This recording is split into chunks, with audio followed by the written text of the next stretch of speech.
Су тіршілік нәрі. Ғалымдардың айтуынша, адам организмі 86% судан тұрады екен. Егер организмде судың мөлшері азайса, онда адам әртүрлі ауруға шалдығады.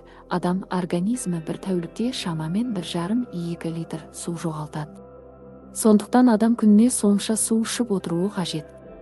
Таңертең аш қарынға су ішуді әдетке айналдырған дұрыс. Мидан бастап асқазанға дейін денедегі бүкіл мүшелердің су қажеттілігі бар. Сондықтан мол су ішіп денедегі су жетіспеушілігінің алдын алу керек.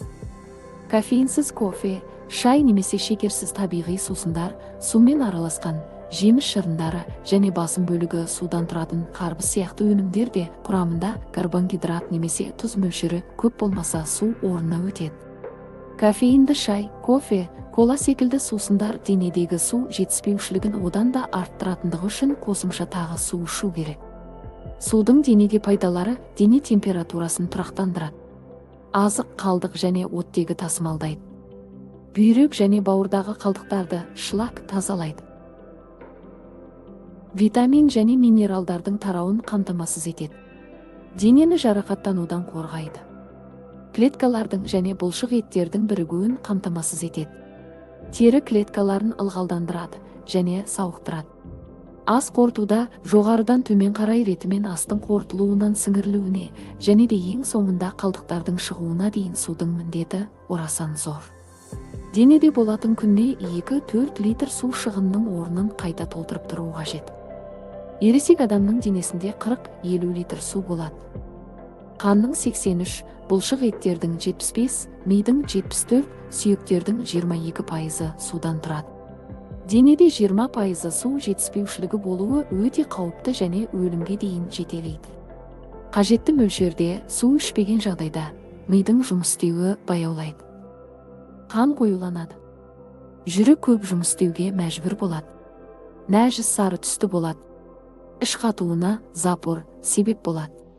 Су жетіспеген жағдайда мыналар болады: бас ауруы, бас айналуы, шаршау және әлсіздік. Ойдың тынықтығы бұзылады. Тәбетсіздік. Биік жерлерде ауа ыстық болса, грипп немесе температура болған кезде тұтынатын су мөлшері көбірек болуы керек. Бал қосылған жылы су денсаулықты қалпына келтіретін тағы бір қарапайым әдіс. Аш қарынға бал қосылған жылы су ішу. Бал қосылған су несімен пайдалы және оны қалай дұрыс ішу керек? Бал қосылған жылы су ең әуелі организмде табиғи процесті жандандырып, асқазанның жұмысын белсендетеді.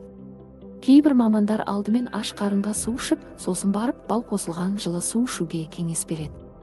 Тағы бір айта кетерлігі, суды емдік мақсатта пайдаланатын болсаңыз қайнатылмаған су ішу керек. Мәселен, мамандар бұлақтың немесе құдықтың суы болса және оның таза екеніне көзіңіз жетіп тұрса қайнатпай ішуге болатынын айтады. Немесе фильтр сүзгісінен өткен суды да қайнатпай бал қосып ішуге болады. Бал қосылған су адам ағзасын сергітіп күш-қуат береді. Суды міндетті түрде аш қарынға ішкен дұрыс. Лимон қосылған жылы судың пайдасы құрамында аскорбин кислотасының болуында. Нәтижесінде мұндай сусын ағзаның иммундық жүйесін нығайтады.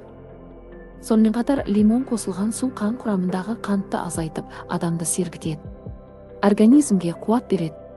Ақпаратымыз ұнаса пікір қалдырыңыз. Келесі видеоларымызды жіберіп алмас үшін арнамызға тіркеліңіз. Сіздермен әлем арнасы.